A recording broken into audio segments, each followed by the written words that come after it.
before you actually try to write anything, I think it's really important to try to experiment at your piano.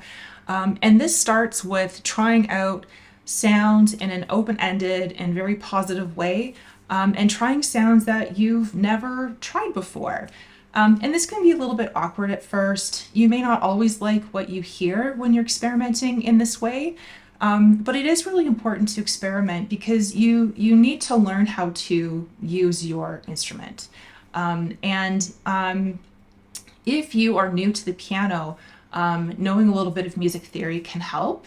But I don't like when people get over invested in music theory, because knowing music theory isn't going to help you write good music. Music theory just tells you what notes and chords tend to sound good together. They're not going to tell you what to write, okay? So if you're new to the piano, the theory that I would recommend kind of learning and maybe limiting yourself to is the notes of the piano. So knowing how to find A, B, C, and so on by yourself. And then also learning which chords tend to sound good together.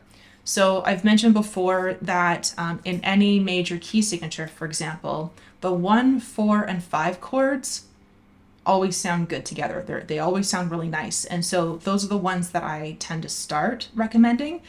Once you're comfortable with the 1, 4, 5 chords, then you can move on to the 2, 3, and 6 chords. That's all I'm going to say about that for now, because it's getting a little bit further into music theory. I already have videos on that on my channel, but suffice it to say, you don't need to know a lot about music theory in order to get started with your experimenting, but it can help to know a little bit so that you know what you're trying to do, okay?